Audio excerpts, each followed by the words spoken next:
music just feels so good. You're on the number one. Radio.com. Show I got with me this morning, Julio Mena. My brother, welcome to the show. Yo, what's going on, everybody? So tell me, man, it's 2021. What we got going on with Julio Mena? Well, first and foremost, brother, thank you for having me on your show. Very, very blessed and humbled to be on your show, and thank you guys for all the support. Thank all the fans. Thank you guys so much for all the love and playing my music. And it's been a wonderful journey thus far. Just looking forward to what the future has to hold. Right. So, listen, I was watching a video on Facebook by Stevie B, and he was giving you mad props. Yeah, that's my dude, man. Big shout out to Stevie B. It's funny how I met him. I did a song called "One Last Wish," and the song was about. It's a true story. I was doing a song, and I got a call from a friend of mine who her husband at the time had lymphoma, and he was dying. And she was like, "I don't know what to do," and she was like, it's just, when a situation like that happens, you just really don't know. You can't prepare. You don't know how to respond to those things, Mm-hmm. So, I kind of like soaked it in, and, I just basically just made a message as if I were him speaking to her and her family. So I sent that song to Stevie. Stevie one day just called me, and he was like, "Hello, is this Julio?" I said, "Yeah." I was like, "Who's this?" He was like, "This is the guy that's going to change your life forever." And I was like, "Okay, who is it?" And it was Stevie. So me and him, him and I, we developed this brotherhood. You know what I mean? He was there for me, and we just, just rocked out, and he did that song, and it turned into, us, like whenever he did a show, I would go show love. And every time I went over there, he just put me on stage and showed me a lot of love. So, I mean, those are things that, coming from people like that you can't appreciate enough. You know what I'm saying? Right. And I know he mentioned that you got that voice. You got that voice for R&B, not just freestyle, but for R&B also. Well, yeah, that's the thing. My root is freestyle because that's really where my heart has always tugged to. I've grown up listening to freestyle music all my life. I've been singing since I was like 8 years old, and since that time, all I've listened to really was, really freestyle, the Coros, George Lamont's, Judy Torres, all of that. So, you know, as I developed and as I really got serious in the game, I did freestyle, but it was more of, I consider myself more of a hybrid artist. Mm-hmm. And on all my projects, I don't ever just do freestyle. Like if anybody ever listens to any of my projects, I do freestyle, I do R&B, I do some dance music. I even got like a English bachata song floating around. You know what I'm saying? Oh, okay. So definitely keep it diverse. So when did you first get into freestyle? When I first came in, officially, I came in, I think it was like 90, 95, 96. I was 16, just coming out of Job Corps, and I linked up with Willie Valentine. Okay. He had a label, Artistic Records. I was part of a group in New England. I'm born and raised in Connecticut. And I was part of a freestyle group named Vocal Image with my brother, Angel Mena, and Alfredo AJ Cardona. And, us three, we had it was kind of like the Clear Touch, any freestyle, the Pure Pleasure, the TKA, basically, of New England, and that's where I got my start. Did a couple songs with them, and I just decided to basically just, go off on my own and go on my own journey. Okay, so performing wise, what was your best show you did at what location, what state? Um, Man, I've done so many. I've done so many shows. I think my most memorable was when I did MTV.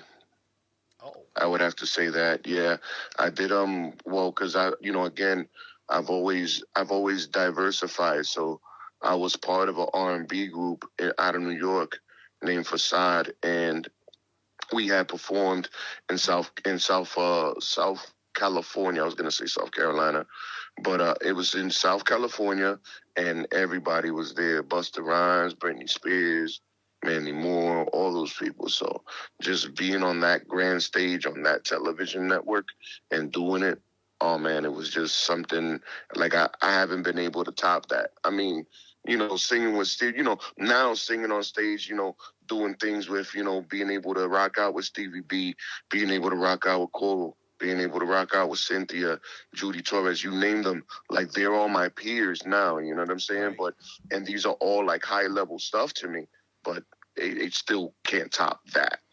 right. So has this COVID pandemic affected you with shows and or discouraged you to not sing anymore or anything like that? I'm the type of guy. Anybody that knows me knows that I'm a glass half full type of dude. I don't let all the misfortunes, bother me or get to me. I just keep going. When it comes to music, I have this tunnel vision. So in a sense, it's slowed down a little bit, but has it stopped me? No. I mean, it was like dead COVID, right? And everything is shut down, and I recorded the video Never Ends. So Okay. it was like nothing. So you were able to record new music while you Yeah, had downtime. yeah, well, I do have my own recording studio as well. So that's the thing. I record my own music, I produce my own music, I write my own stuff. Like everything that I do, I'm basically just like a one man army. So it definitely didn't stop me in that sense. So how long does it take you to record one song if you do everything like solo? It all depends. I mean, it could take me anywhere from 10 minutes to like 2 months. It all depends on how the vibe is and how I'm feeling about the song. Sometimes I may do a song right, and I'll record it, and it'll have like one entire completely different, like one meaning and lyric, and then I'll listen to it and I'll be like, you know what, it doesn't feel right, so I'll just go back and just re-record it entirely. You ever get And, frustrated where you're gonna like, nah, man, I'm not doing this song. nah, nah. I never get frustrated. I mean, when you become accustomed to what you're doing and you get used to it, it becomes second nature.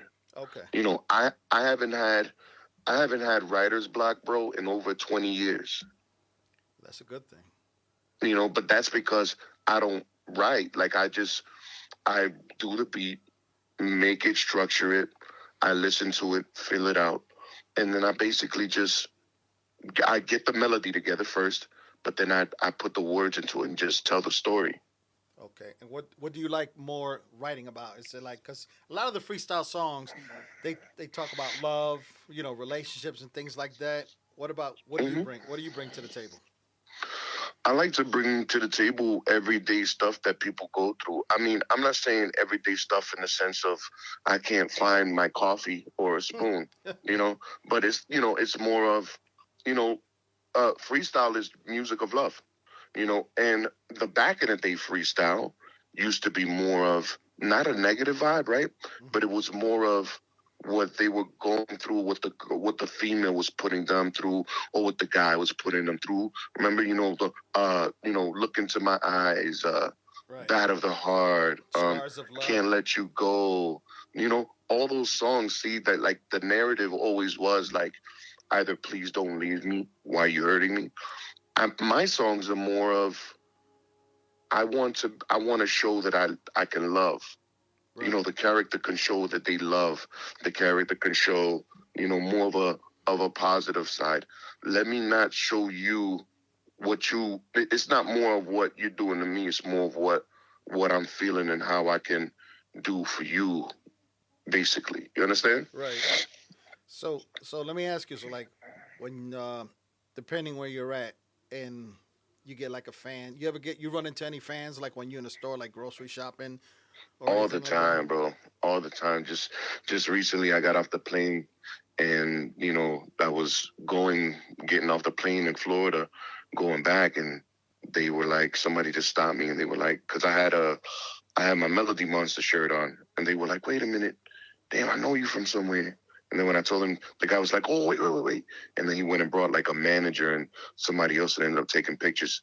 Oh, And it's always the same thing. Like they, fans, and I love the fact, I'm still now wrapping my head around how my name is growing in this community, but the fact of the matter is that I love the fact that when these fans come to me, it's always the same thing. They always tell me that my music has helped them through a time in their life. right. Like that's so humbling, to be told that, because for a long time, I've always wanted my music to be heard.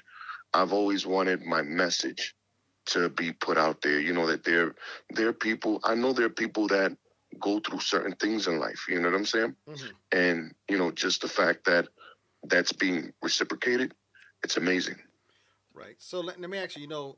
TikTok is real huge, and a lot of artists are getting on there. And people are starting to bring back freestyle. Like they'll do TikTok videos using like a minute long of a song, and you're one intoxicated. The song "Intoxicated," that's Hmm. big. A lot of people have like done TikToks. People have duetted. How do you feel with fans doing that? I love it. I love it. To be honest with you, like the past couple months, right? Hmm. I only had like maybe like 190 something friends Hmm. on TikTok, like followers. Yeah. I don't know what happened. It just like exploded. Right. It explained. And then I started like learning more and more. I think the one that I have the most that they have the videos of is Never End. Oh, okay, okay. Yeah, it's Never End. But Intoxicated as well. Intoxicated, I think next to Never End is probably like my most known song. And the one that broke that song was Frankie Cutlass. Oh, okay. So I'm thinking in hindsight, that's probably why, because, my affiliation with Frankie, like big shout out to Frankie Cutlass. He showed me love. And, again, like, when a name like that, when names like that and people like that are decorated, artists, DJ, in that realm, Right. people tend to pay attention to what's going on. Right. So tell me about the song "Intoxicated." When you wrote it, what were you thinking about? Intoxicated, I wanted to do something different. I wanted to, again, I always try to think outside of the box. Hmm. My name ain't just Julio Mena. They call me the Melody Monster for a reason. All right. I challenge myself every single time before the song's inception, before its conception. I will think it out. It's like precision. What am I gonna do? How am I gonna attack this song? What is it gonna sound like? What is it gonna be about? What is it gonna feel like? Like that's the most important thing in a song. It's what it's gonna feel like. You got people, or not people, I'm not gonna say you have songs that, they come out and they sound great. Hmm. But that, is something, you're a DJ, you know this. Yep. You'll hear these songs and they'll sound great, but it doesn't take you somewhere. You Okay. know, there are other songs that you hear, and they may be simple songs, but they make you feel. They'll put you in a place. Right. So that's what I wanted to do there for all my songs, but that one in particular, I wanted to give it, that down south vibe, the 808 bass, and just that kind of vibe that you could play in the club. You could be in the club dancing and doing your thing. Hmm. So have you done any slow jams?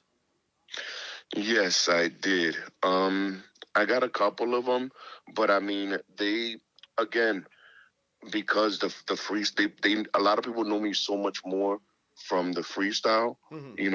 They my fan base really just listens to the freestyle stuff. But I do have ballads. I have all kinds of other stuff. It's all on YouTube.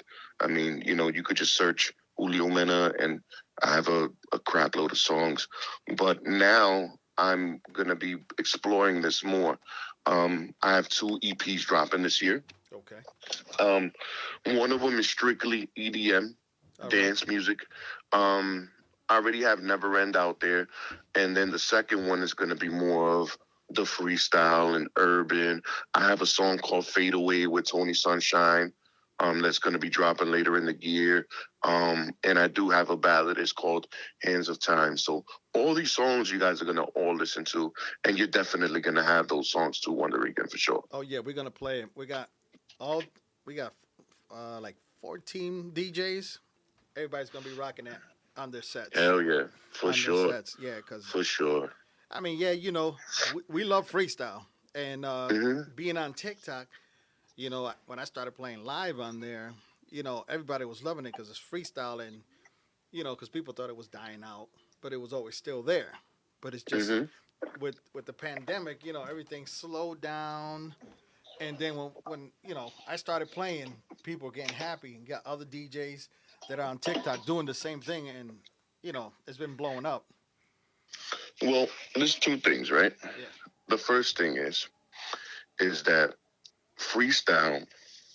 Some people say freestyle died, right? Right. Some people say it's coming back, right? Mm-hmm. It never left. Right. It never left. You can't say freestyle died, but then 5 minutes later put a George Lamont record out. You know what I'm saying? Yeah. Or not put it out, but put it on your CD player. Mm-hmm. You can't. You know what I'm saying? You can't say, "Oh yeah, it's dead," but you're still a fan of it. It ain't dead. How long have people been saying hip hop was dead? It's alive and well. Yeah. You know what I'm saying? It's really just how you see it. It's really how you see it. Like what, are you going to look at everything as glass half full or glass half empty? Right. And as far as you made a mention about the pandemic, right? I mean, COVID, COVID slowed things down, and, it's an unfortunate thing. But I mean, if everybody that really, like I'm talking like in the industry, anybody that is really dedicated to what they do isn't going to let nothing stop them. Right. So you got any future, like working with other artists, like doing a song together with them or anything? Absolutely. I do have I got a lot of work coming out, but I have one in particular is Coral is dropping a new single featuring me. Okay. The name of the song is called I Hope.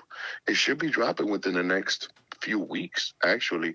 So I'll definitely get that to you, brother. All right. That sounds good. We're looking forward to all the new stuff. Anything you put out, yes, we got you. Yeah, I'm working with a couple other legends, right? And we're going to be putting some great music together. There's a new record from Monet. She's dropping it. Oh, wow. I produced for her. That's going to be released on CMG with Frankie Cutlass. And like I said, the core record is dropping on Cutting Records. So, it's going to be it's going to be a dope year. It's going to be real dope. Everything's starting to open up. People, look, at the end of the day, look, COVID is very real. COVID is very, very real, but don't let that stop your life because you still got to live. Right. The one thing we can't take back is time. We can't let it beat us. Can't. You can't let time stand still. Mm-hmm. You can't. Just gotta keep you can't. You got businesses shutting down. You have all kinds of stuff. And not to get political and stuff. I'm just making that point. In your life, you gotta push forward. You only have one life. Right. You only have one life. You could die choking on water, God forbid. You know what I'm saying? Mm-hmm. Like, there's so many different things that can happen in your life. Right. And you won't know until you move forward. Yeah. So now, before we end the interview, let's talk about Never End, because we're gonna play that as soon as this interview. When the interview's over, talk to me Hmm. about that song.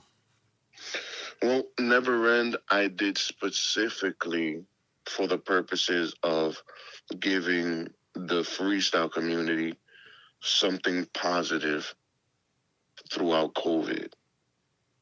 It was specifically for that. You know, at that time, you know how it was. Everybody was this was everything was it was desolate. There was nothing going on. Everybody was confined to their house. Nobody was doing nothing. Everybody was miserable because their life had stopped. So I was just like, you know something? I spoke to Aldo Marin at the label and I said, listen, I'm gonna give this to the fans. I wanna do this for the fans. Give them something to where they could listen to the song and they're gonna, it's gonna bring them to another place so that they don't have to think about COVID. They don't have to think about all the stuff that's going on in the world, you know? So one more question for someone who wants to get into the industry, even if it's like a young person, teenager that even if they just want to sing whatever Hmm. genre it is, what kind of advice would you give them? Do not stop. Write it. Do everything in your power. If this is what you really want, you have to make sacrifices. You gotta push. You have to. Nothing easy is worth it. Trust me. You gotta, when you feel like you can't do anymore, that's when you push further. When there's people trying to take from you, keep pushing forward. Every little thing. You have to do what you have to do. This is your one chance. Your life, one life, push it. Don't ever let nobody tell you that you can't do this. Don't ever let nobody tell you can't do this. Because like I said, it's your life and you dictate your own path. Right, right. You want to give a shout out to anybody before we go? Yes, I want to send all the love to everybody on TikTok, everybody on YouTube, everybody around the world that's listening to this interview. Thank you guys so, so much for being there for me and for being there for my journey. And trust me, I have so much more to give you guys. And I love you guys and thank you for your continued support. Thank you, Julio Mena, for being on the show. We appreciate you. I hope you can come back and we can do this again when all your other new stuff come out. For sure, my brother, for sure.